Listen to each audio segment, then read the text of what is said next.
Looks like it still works. As long as it's recording, I suppose I might as well say something. How long has it been since I last used this thing? It's been at least 2 decades. Almost 3. Those were better times. I was so young back then. My future seemed so bright. I remember following my dreams. I remember a promising career. I remember being happy. If I could turn back time, what would I do differently? I know exactly what I should have done. I shouldn't have gotten involved with that case, with that girl. Pursuing her was the right thing to do. But if I hadn't involved myself with her, I'd still have a career. When did it begin? I think it was April of 1989. The peak of my career as an investigative journalist. That's when I heard about a murder at the local high school. The police had no leads. I decided to investigate it myself. I tried to be a hero. And that was the worst mistake of my life.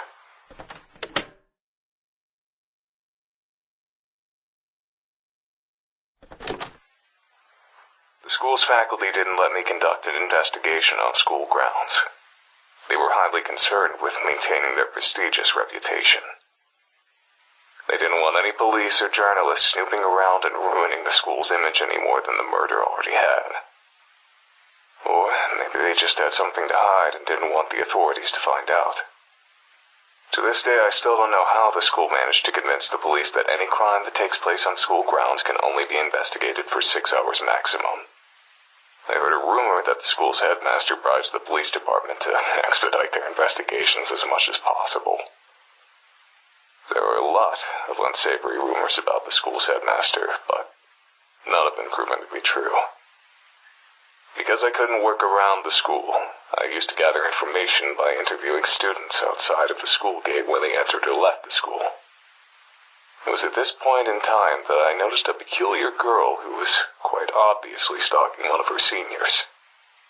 I decided to keep my eye on her, and before long, I began to observe some disturbing behavior from her.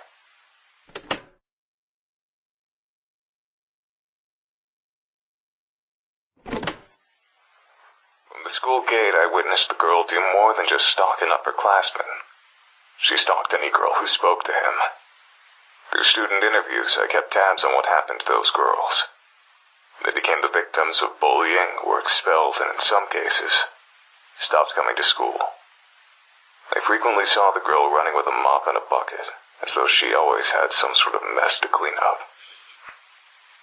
That girl was using manipulation, intimidation, and sometimes even violence to sabotage the boy's love life. If she wasn't above that kind of behavior, the possibility of murder didn't seem too far off. I didn't want to believe that a schoolgirl would actually commit murder just to keep a boy single, but the evidence was staring me straight in the face. That's when I learned a crucial piece of information. The girl who was murdered at the beginning of the school year had a crush on the same boy that was being stalked. The final piece of the puzzle had fallen into place. I knew that I had found the culprit. I went to the police with my findings. Took a lot of talking, but I was eventually able to convince them to take the girl into custody.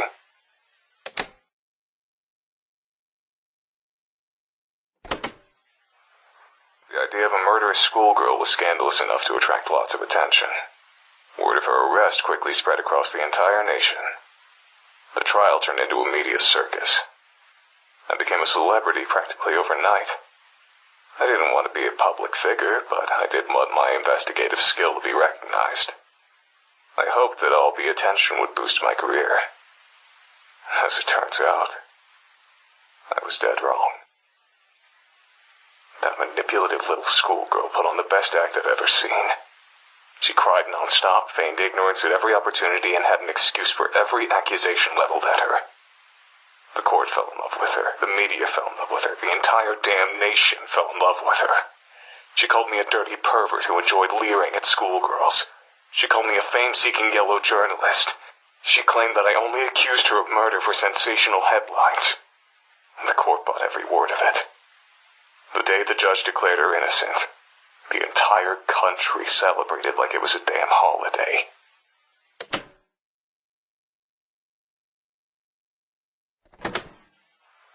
From that day forward, I was a national disgrace. I was known across the country as a lecherous journalist who stalked schoolgirls and tried to throw a girl in prison to boost his own career. I saw disgust in the eyes of every person who looked at me. My house and my car were vandalized every day for weeks.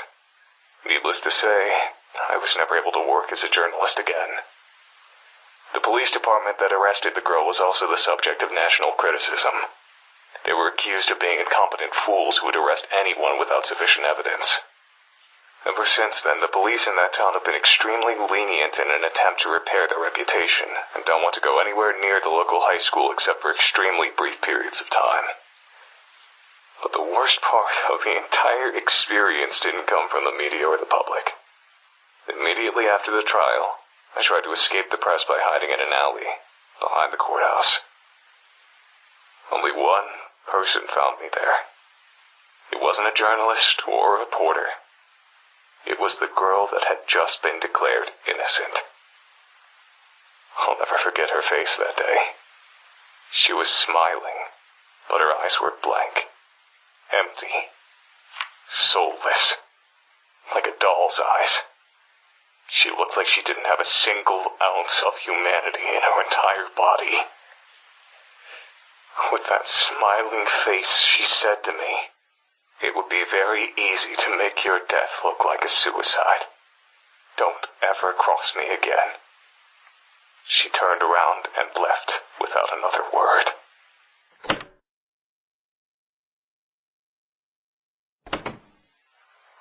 My life was a living hell for about a year, while the trial was still fresh in people's minds.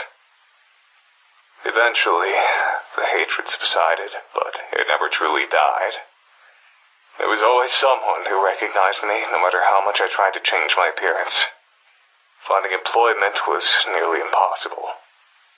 I drifted between part-time jobs and spent my free time drinking to ease the pain of becoming the national punching bag. It was around this point in time that I met my future wife. I still don't understand what she saw in me. I was an absolute wreck, not to mention the laughingstock of the entire country. But as soon as we met, she wanted to spend every waking moment with me. She wouldn't let me out of her sight and got possessive if another woman so much as looked at me.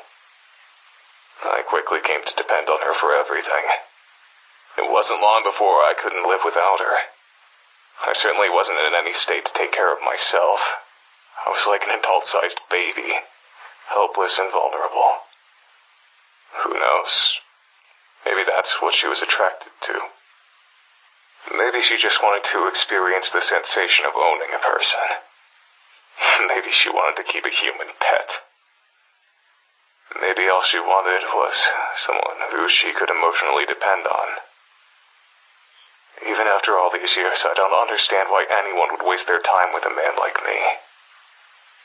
But none of that mattered. Despite all my flaws, she accepted me. And that's all I needed. We got married about 6 months after meeting each other.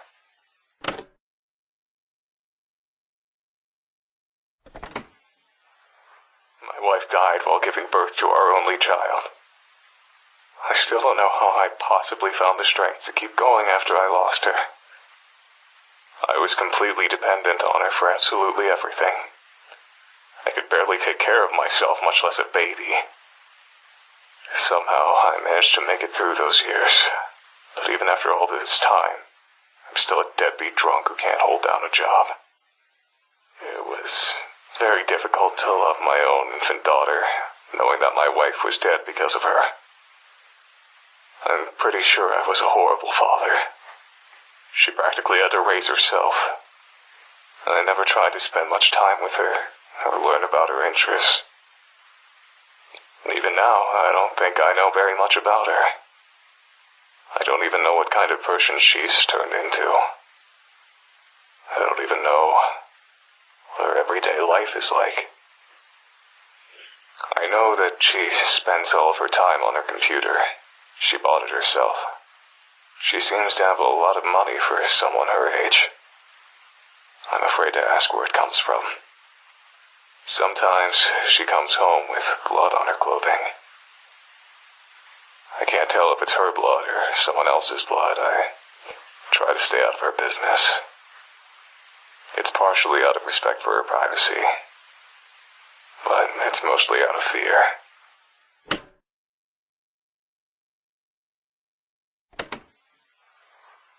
I've never told anyone about any of this. Never saw a shrink, never had any friends to confide in. I thought that it would be therapeutic to record my feelings, even if I'm only talking to an obsolete machine. But this hasn't calmed me down at all.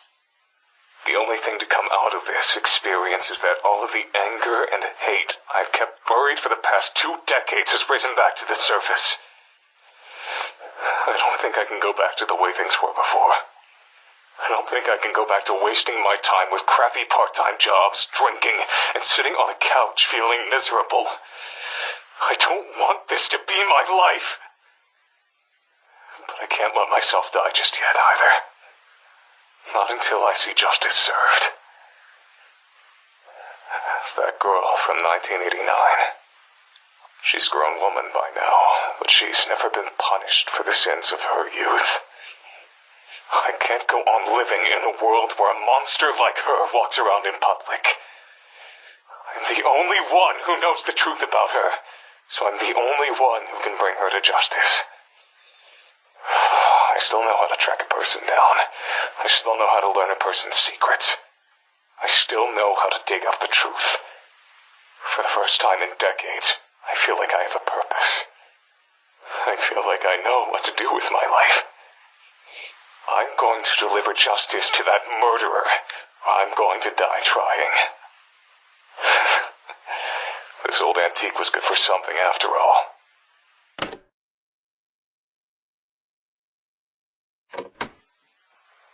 I found her. It wasn't hard. She never even moved out of her hometown.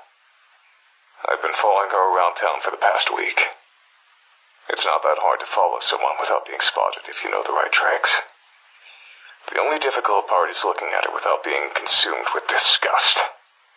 Thinking about what she got away with. Thinking about what she's responsible for. It almost makes me go blind with rage. This whole week, I felt like something was wrong. Yesterday, I realized what it was. I'm surprised it took me so long to figure it out. She suddenly changed directions while walking, or linger in one place for seemingly no reason. I recognize that behavior. It's my own behavior. I know what she's doing. She's stalking someone. It didn't take me long to figure out who her prey was. A young woman just out of high school. I don't know what she's done wrong, but she's clearly marked for death. She'll be dead within a week if I don't do something. I want to warn her that a killer is stalking her, but I can't repeat the mistakes of the past. In order to convict this monster and send her to prison, I need firm evidence that she's a murderer. If I save this young woman's life, I won't have any evidence. I have to let her die. And I have to be there when it happens, filming her murder. It's the only way to get the evidence I need. The only way to make sure that justice is served. But is this really justice? Letting a woman die? If I don't get this monster arrested, then there will only be more victims in the future. So letting her commit murder one last time is the right thing to do. Isn't it?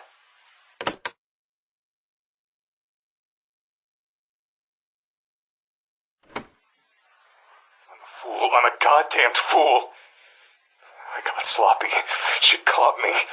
I followed her into an alley, lost her in the shadows. Then I heard her voice from behind me. "Long time no see, Mr. Journalist." I turned around and saw her just inches away from me. She was smiling. I recognized that smile. It was the exact same smile she wore when she threatened my life in 1989. I didn't know what to do. I just turned and ran. I've broken a truce that lasted almost 3 decades. She knows I was after her. There's no way she'll let me live. I'm doomed. I can't go to the police. I'll sound like a babbling lunatic without evidence, and right now I don't have any. Even if they do listen to me and investigate her, they won't find anything. My only option is to leave town. No, it's worse than that. I have to leave Japan altogether. I searched for you, but I couldn't find you. I can't wait for you to come home. I have to leave immediately. I'm going to gather all of the recordings I've made so far and put them where I know you'll find them.